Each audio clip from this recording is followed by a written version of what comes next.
When you create a new document in Word, at some point you will need to save that document so that you have it on your file system for future use. Now you can save that document right at the beginning, as we are now, a brand new document, document 1, it's empty, or you can save it once you've actually started typing something. There isn't a requirement for when that process should happen, but if your machine should crash between you starting and you saving, then you potentially could lose what you've done. So you really need to get into the habit of saving on a regular basis. So I've got a blank document. I'm going to put a little bit of text in. This is a great new document. And then I need to think about saving the document to give it a name. So how do I save a document? There are a number of ways. If the document has not already been saved, then we can simply select the save command and we'll be prompted for both a name and a file location.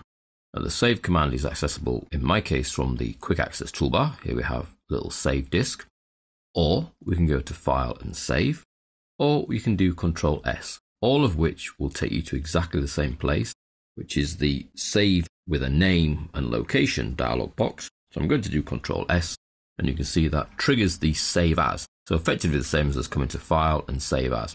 The reason it has gone to save as is because we haven't given the file a name. So we need to choose firstly a location. So I'm going to choose my computer, my documents. Then you're into your location and you can give the file a file name. Now what Word does, if you've already started typing in the document, is it takes the first line as a suggested file name. So it's suggesting that I call this document, this is a great new document, .docx. docx is the file extension for Word in 2013. Now, personally, I don't think that's a really good name for a document. I'm actually going to call it first file. Now, when it comes to naming Word documents, you can use spaces. You can use up to 256 characters if you really want to, but there are some characters that are not allowed. Now, those are becoming fewer and fewer as time progresses and as Windows becomes better at handling crazy file names. But certainly I would suggest avoiding all punctuation, such as full stops, question marks, definitely slashes. Hyphens and underscores are fine. It's just some of the question mark, full stop, comma type punctuation. So if in doubt, leave it out. That would be the tip. But certainly text and numbers are fine. And spaces, as long as it's not the first character that's a space. So I'm going to call mine first file. Now because I've overwritten what was there, I've lost the .docx, but there's no need for me to type that. Word will add that anyway, because that is the file extension for Word documents. I then come down to save, and the file gets saved. The name of the file is up here, firstfile.docx, so I know that I've saved the file and it now has a name. Subsequently, if I make further changes, this is a great new document, and I love it. I just need to go to save, which is either the icon, file save, or Control S, but this time, if I click save, I find that there's no separate dialog box for me to give it a name and a location. Because the file already has a name, all I'm doing when I click save is topping up the changes since I last saved.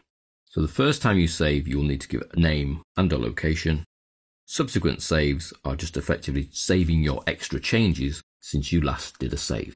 And you can save doing Control S, file save, or if you have the icon on your quick access toolbar, the little disk there.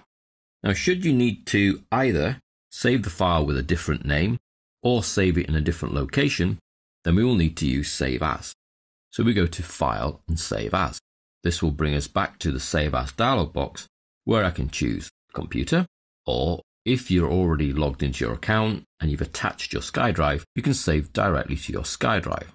So I can choose Guy SkyDrive. These are recent folders that have been accessed in the SkyDrive, or I can browse my SkyDrive. Now, although my SkyDrive is in the cloud, it still works like the file system. So I can see here the folders that I have in my SkyDrive. So I could choose the training folder, and then I can change the file name if I so wish, but I don't need to because I'm actually saving in a different location anyway, and then save. Now, when you save to your SkyDrive, it takes a little bit longer than saving to your own machine because obviously the file then has to be uploaded to the web. You can see in the status bar it says uploading to SkyDrive. And the file is now saved on my SkyDrive. Really, no much more work than saving it to your own machine. Bear in mind that when you do a save as, you've saved the file possibly with a new name, possibly in a new location, it will still exist in its original location. So I now have two first files, one on my machine in my documents, and one, which is the latest version, this version, which is in the training folder of my SkyDrive. If you don't want to maintain both documents or keep both documents, you'll need to use Windows Explorer to remove the first of those documents. Now, Save As will always do that. It will always save a copy into the new location or into its new name, and that's the file you're then currently working on, but the previous version of that file will still exist. So that's Save As, to give it a new name or a new location. File, Save As, or the keyboard shortcut, which is F12. You can see that brings directly into the Save As dialog box without us having to go through the File, Save As, Choose a Folder. This takes us to the last folder we were looking at, where we can give it a new name or choose a new location. If I click Cancel, no Save As takes place at all.